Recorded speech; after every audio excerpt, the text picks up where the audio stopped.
is Dr. Caro Chakua. She's sitting right on this side. And some of you may have seen her yesterday at 9 o'clock on Citizen TV.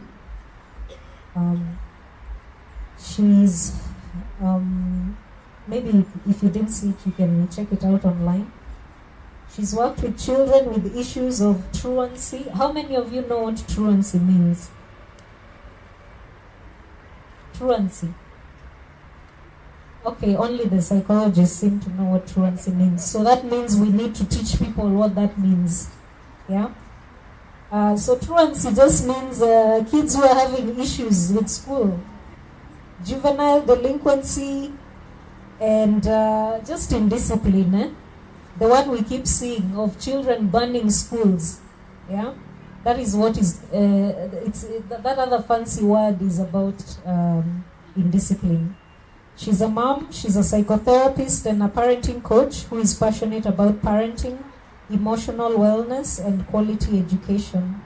Her work focuses on equipping and empowering those with the responsibility of taking care of children, parents, teachers, and other caregivers.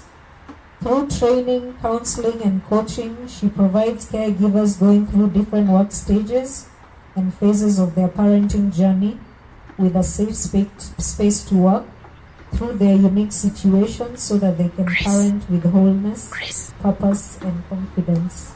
Let's welcome her. Him being an orphan and having to struggle a lot. You've had a lot of experience in children who have challenges, and one of them is abandonment. They might not, the parents may not have voluntarily abandoned him in terms of neglect, but they were not there for him to support him to grow up normally. So what can you say about that? Thank you very much, and just even for sharing your story and your experiences. I think I want to address the plight of children in general, because the experiences of children at different levels, the way they respond to those experiences is pretty much the same. Issues of abandonment happen with children who are orphaned. They also happen with children who actually have parents, both parents.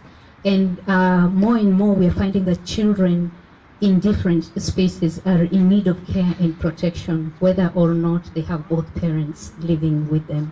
So not to minimize the experience of orphans, but to just be able to highlight the fact that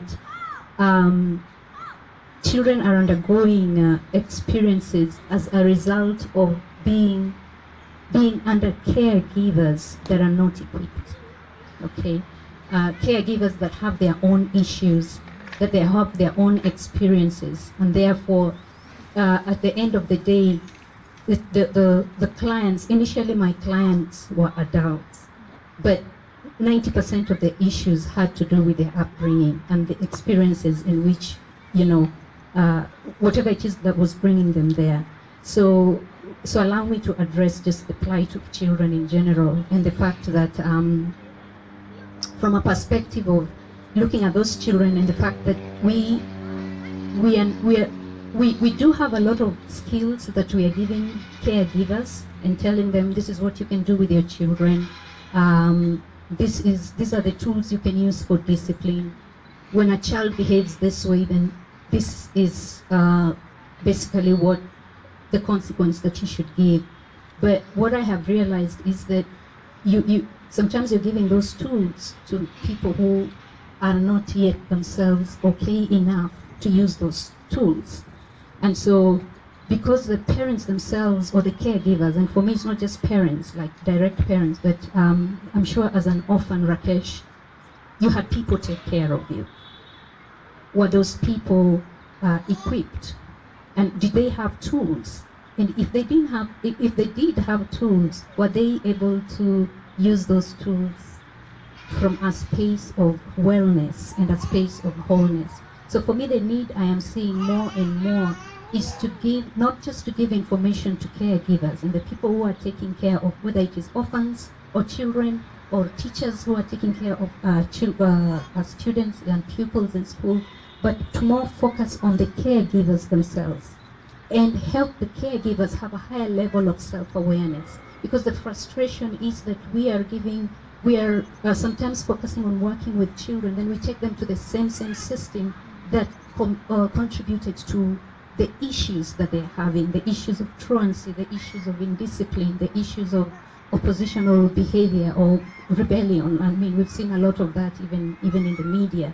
So for me, I think it's really a passion of mine to really be able to reach those caregivers and to be able to equip them not just with tools, but also with tools, not just for tools for discipline and handling the children, but tools to be more aware of themselves as they are interacting with those children.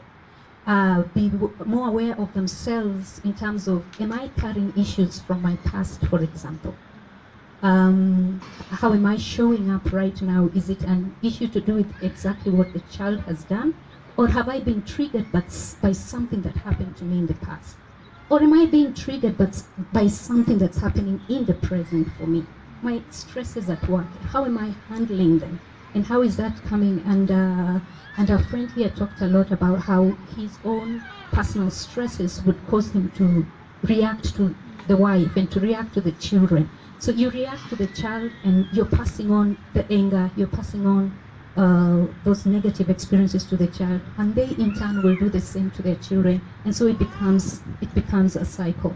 So I hope what I've addressed is just more than just the plight of the orphan, but the plight of children in general. Yes. And children who are actually having parents, both parents, who seemingly seem to be okay together, but they're still having issues with the tools of discipline and the tools of parenting, because they're still being held back by their own personal issues that they have not even acknowledged, they have not even realized are there. So we are parenting very unconsciously, and yet we really need to be able to start parenting more consciously by being self-aware of how even our own experiences are getting into the environment of our parenting.